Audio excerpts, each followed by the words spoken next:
It's time for the Sonic Riders Zero Gravity review for the Wii. Zero Gravity is the sequel to Sonic Riders, which I enjoyed. The story starts out with 5 meteorites crashing onto Earth, or Mobius, or wherever. Tails finds one of them, and now the gang is trying to figure out what it is.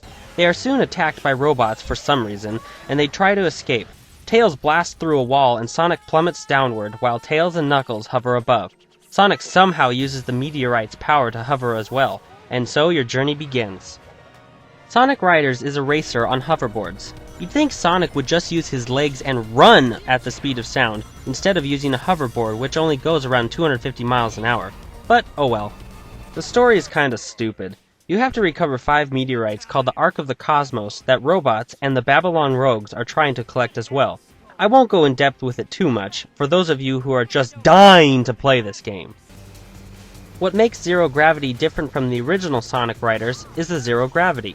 The meteorites that you are collecting have the ability to reverse gravity around you, and also make you fly around at fast speeds for a limited amount of time.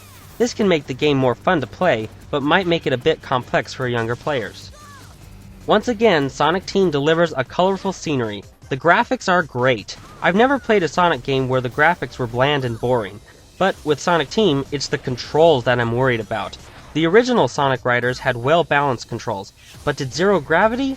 They were about the same, maybe a little bit harder, but not really noticeable. There are 3 different ways you can control. You can play with the Wiimote at its horizontal position, you can hold it vertically, or if you just hate the motion controls, they even slip in the GameCube controller. I looked on the back of the Zero Gravity box, and the only control scheme it says it supports is just the Wiimote alone.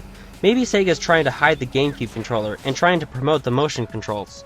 Amazingly enough, I liked using the Wiimote on its side. It took some getting used to, but it wasn't really that difficult.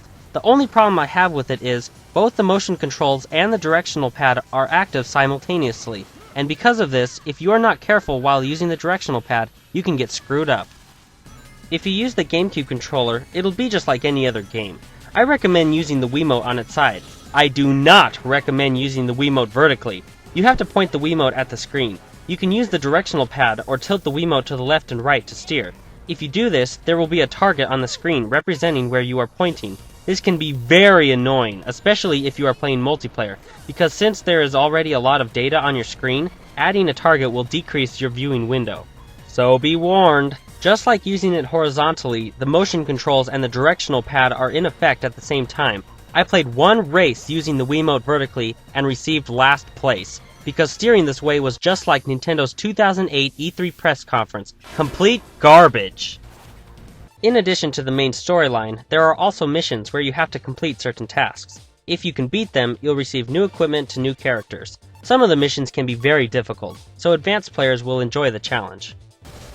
There are 16 levels in this game, just like the original Sonic Riders. It may sound like a lot, but it's really not.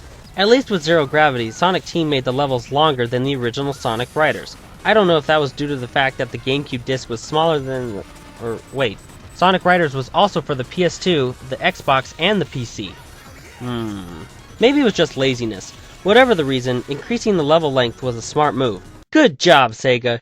Now, if you could just leave the morals out of Sonic games, life would be grand. With Zero Gravity, you can now play online.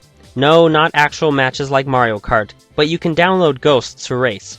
Still, it would have been more fun if you could compete in real races online. There's also a battle mode. I have to say, it looks like Sega was trying to copy Mario Kart. It has some differences, but still. It really wasn't that fun either. It was hard trying to hit someone, and the target system was kind of off. Sonic Riders Zero Gravity is a great game. Its awesome graphics, well-balanced controls, excluding the vertical Wiimote style, and the new Zero Gravity edition make this game a pleasure to play. The only downsides are the limited amount of levels, shallow online gameplay, the battle mode, and a short story. But overall, it's still very fun to play. This game gets a 3.5 out of 5 with the title of good.